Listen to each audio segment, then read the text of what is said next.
The year is 1645. The fledgling English colony of Maryland is about to be devastated by a civil war 3,000 miles away. Despite dreams of prosperity in the New World, life on the Chesapeake was already difficult for the colonists. Death was an everyday fact of life. Malaria and its related diseases took many to their graves.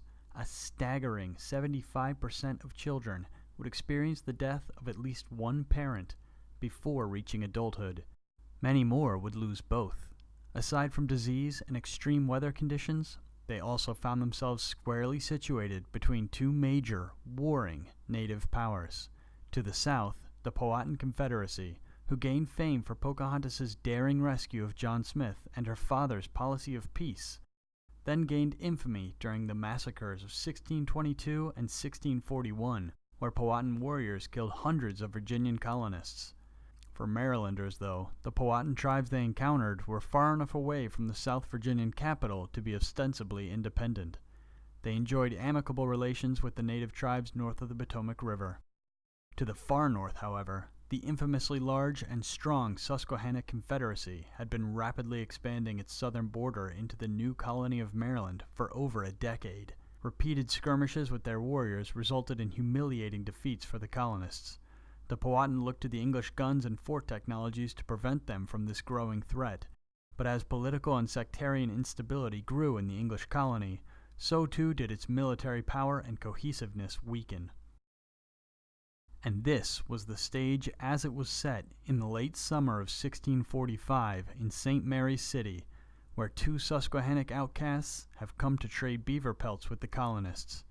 Nearby, Jonathan, a newly established weaponsmith, waits for shipment of iron to arrive on the trade ship that is just anchored offshore on the wide St. Mary's River. Okay, so right there is the east gate. There are two entrances, entrances from the fort. It's not very strong. It's made of wooden palisades. They're not thick. They're used for deflecting arrows and maybe gaining a slight upper hand in a siege, but they're not going to keep out cannons, and they're definitely not going to be able to keep out 30 men, armed men with muskets. So the other gate is the one that looks to be at the north end at the road and leads pretty much directly to the water. So these guys have cannons? Yeah, pretty much all transatlantic trading vessels would have to be armed with cannons, but they're not bringing them to shore. But they pretty much all have muskets, and that is pretty fearsome in the face of having no defense. And the gates are still open because no one was ready for this at all. And now the bulk of the men are flooding into that east gate.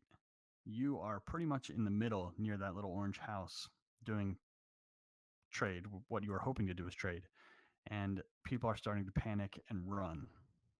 Nkosi, we should get out of here. Okay, Jonathan, how about you? I look at the crowd, I see what's going on, I also book it, trying to get away. You and pretty much everyone else is running to the east gate. A lot of them are getting snagged and stopped and going into their houses to try and retrieve things before they leave. And you and these two natives are the first ones to reach that west gate. When you get there, you find it looks relatively safe, except there are two people standing there holding clubs. On the left side of this map, you'll see the path leading out of the fort. Those little brown lines are the fort walls, and the sort of long rectangles are the platforms that people would stand on. In this game, in combat, having elevation on someone gives you a bonus to all of your rolls. Standing shoulder to shoulder with an ally gives you a defensive bonus anytime you're attacked. It will not help you for offense. And there's a few other things. Pushing someone's back against a wall will also give you a bonus, and flanking someone will help as well. But right now, these two bad guys are standing pretty much just on the other side of the gate, and they are very young. They look to be maybe 14 or 15 years old. They have no hair on their face. One of them is extremely pale with rosy cheeks. He looks like he really, really doesn't want to be there, but he's holding a club, and he's trying to convince himself that he's going to take you guys on. So My character is named Odessa Rundai. I guess we'll just call him Odie for short because that's a mouthful. And it means lightning has struck in Mohawk, which was part of the Iroquois Confederate. Cool. Yeah. You're actually a Susquehannock, which means I you know. would have grown up at war with them, but you do speak a very, very similar language. So Yeah. good, I good just for you took looking it their up. name. It's actually why I chose to list as Iroquois because there's no record of Susquehannock. So if you tried to Google it, you wouldn't find it. Yeah, they would have had a very similar language. Not exact. Anyhow, so I'm gonna just kind of take a deep breath and go and pointing at the boy who looks, rosy face who doesn't want to be there. I'm gonna draw my bow and yell, "Boy, I am lightning who strikes. Move aside, or I will shoot you." Okay, what's your English language skill? 3. Okay, so he hears boy, lightning, you move. Yeah, it works. Roll a, let's call this a diplomacy. Yeah, / roll. You put a I got space and then one. Ew, nasty. Okay, it's a failure. He's actually more convinced that he's able to fight you now. I should have Okay. found a picture beforehand. What kind of weapons do you guys have? Well, I do believe Craig said he had a bow. I have a longbow. I have a quiver with 10 arrows in it. I have a tomahawk as well.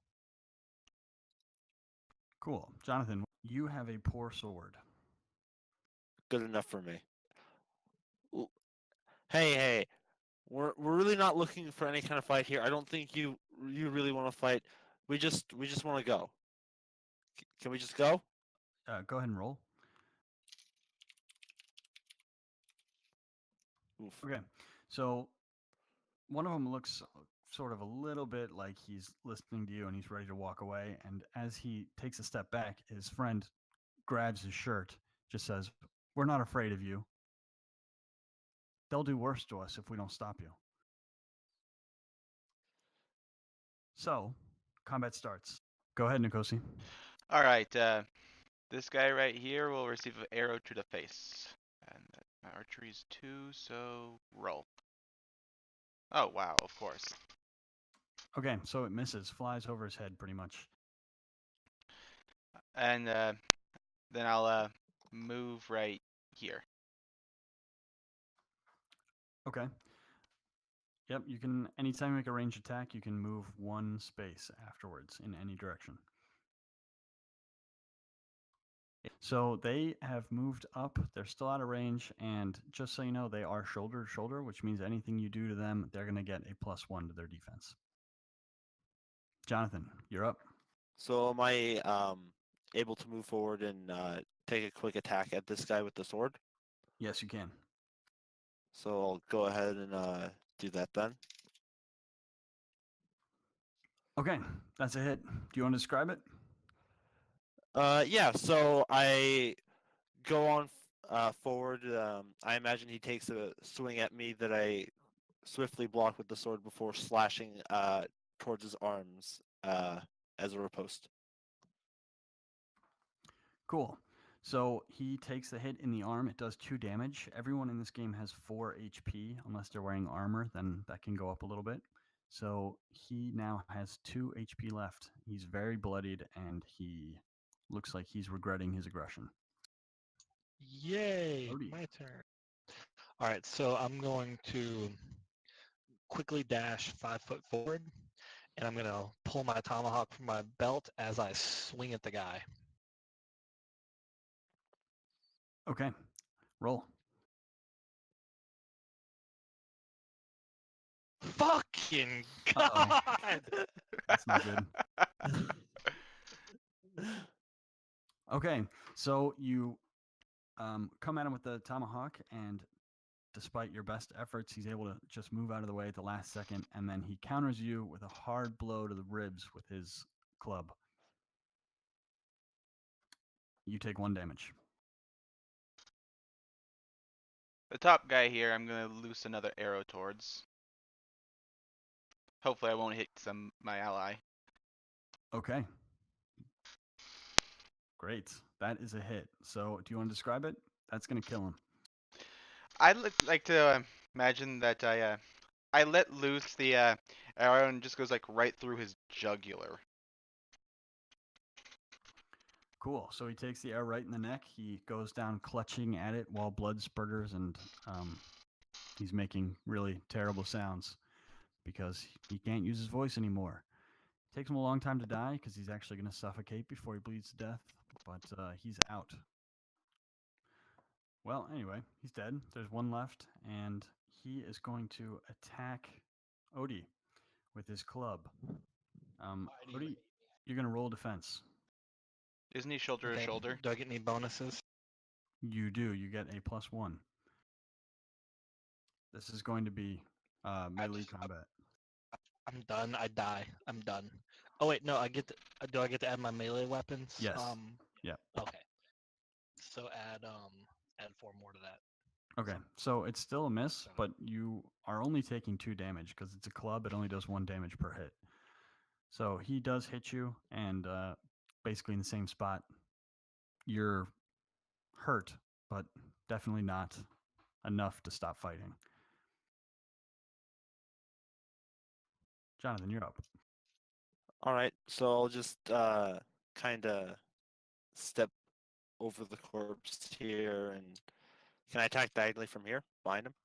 Yes, and that's going to give you a +1.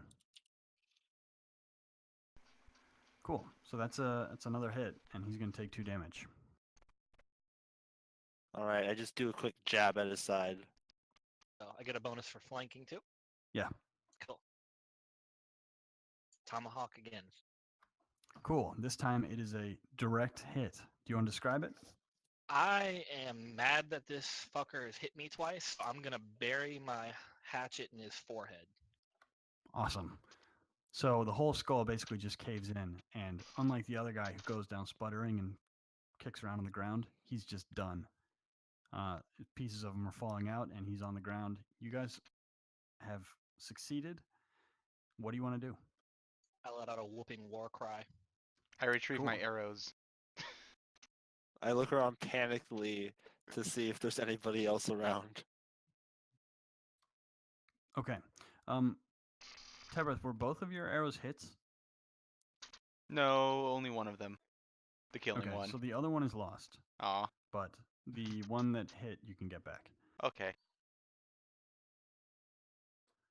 Okay, it doesn't look like there's anybody else around. It looks like the only people who came to guard this back gate were these 2 kids, and you seem to have a straight shot to the water, which is really lucky because that is where you 2 natives parked your canoes to get into the fort.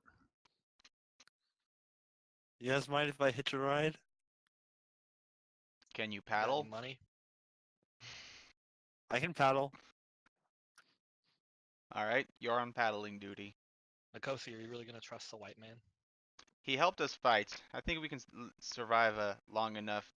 Besides, it's 2 against 1 if he tries anything. I promise I will not try anything.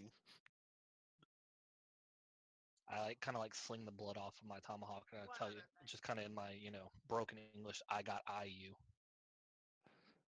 I just hold the thumbs up like, yeah, totally. Cool. So it looks like you guys will be traveling together, and you get in the canoe. You have 2 canoes with you, so who are you going to ride with? Whichever one hates me least. It'd most likely be me. Okay. You're able to launch off. Behind you, it looks like people have noticed you're leaving, and there is at least the kind of perception of an image to look like they're trying to get you, but they give up really quickly. You guys are in the river, and the river here flows south into the Potomac, where it quickly starts dumping out into the massive Chesapeake Bay.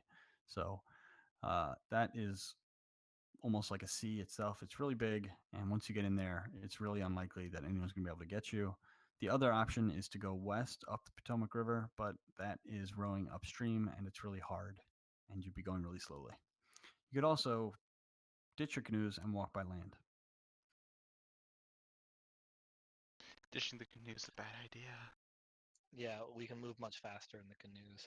I say we go with the water, and if we notice anybody, we can always, pull ourselves to the side and ditch the canoes then and get into the forests. That actually sounds like a sound strategy. Yeah, I agree. Cool.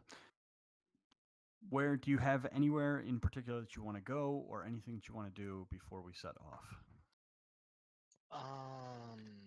Away from the fighting. Do we notice anything near our canoes that we might be able to loot before we, run? Like any bags, abandoned wagons, anything? That's pretty good thinking. Why don't you roll perception? Let's see what we come up with. Okay. Just him or both of us? Let's do a joint roll. So you are going to be trying to hit a combined score of 25. Alright. Half of it. I am no help. Nikosi, you idiot. Not the sun. It's gonna burn your eyes. The sun! Ah! I stared at it too long! Jonathan, you can roll. Oh. Yeah, sure. If you get at least 10, we're good. Perception. We're good. Nice. Okay. So what you do notice is there is kind of a little stand where it looks like someone had been selling or buying, it's not really clear, meat to be dried, and there's a smokehouse next to it. There's at least 5 pounds of venison hanging on a line, and nobody is there to guard it.